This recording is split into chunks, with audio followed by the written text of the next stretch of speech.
The line at Harmon Financial's downtown branch moved slowly, but David Lawson didn't mind. In his navy blue suit and understated Rolex, he looked like any other successful businessman on a lunch break. That was exactly how he liked it. Unassuming.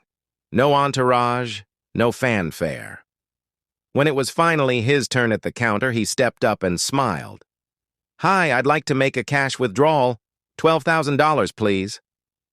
The teller, a young woman with tired eyes and a cautious demeanor, glanced at his ID.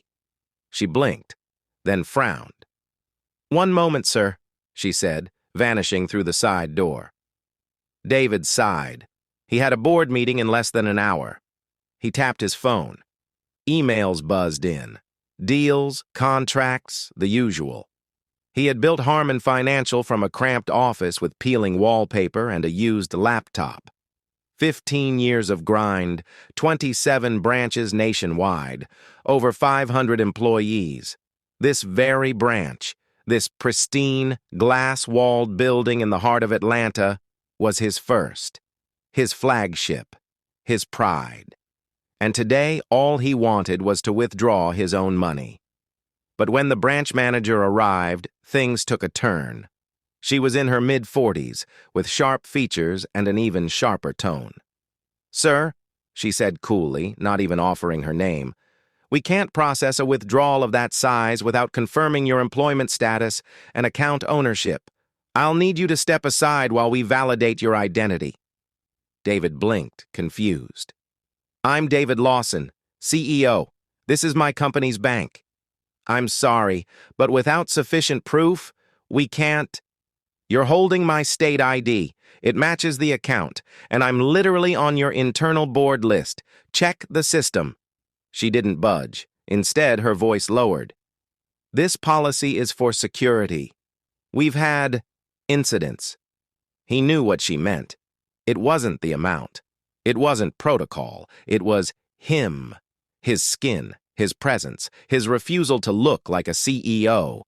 He could feel the eyes of other customers, the uncomfortable shuffle of someone behind him in line.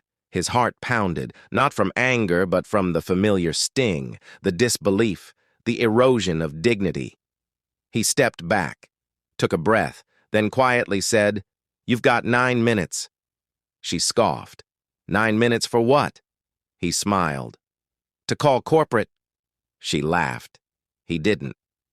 9 minutes later, the regional director arrived, face pale, tie loose, eyes wide with panic. "Mr. Lawson, I'm so sorry. We got the alert. There's been a serious misunderstanding." David raised a hand. "Not a misunderstanding. A mistake." The teller looked frozen. The branch manager? Stone-faced. She still hadn't apologized. David turned to the staff and customers, who were watching like an audience at a tense play. "Let me be clear," he said, his voice calm but firm. "This isn't about money or policy. This is about dignity, about how we see people, how we assume power wears a certain face, walks a certain way, speaks in a certain tone." He turned to the manager. "And when leadership forgets that, they lose the right to lead." He didn't raise his voice. He didn't need to.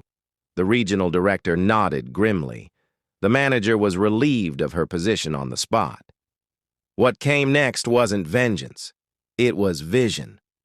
David didn't stop there. He launched a company-wide initiative, mandatory equity and sensitivity training, better hiring practices, anonymous feedback systems, and a promotion pipeline focused on underrepresented voices. And the teller, the young woman who'd looked more scared than cruel, he offered her a new position at HQ in customer advocacy.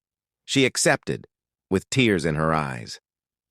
I didn't know," she whispered. "I know," David said. "That's why we're changing it." Emotional climax. A month later, in a surprise town hall streamed to all employees, David shared the story, not to shame, but to teach. "Power," he said, "isn't about control. It's about responsibility.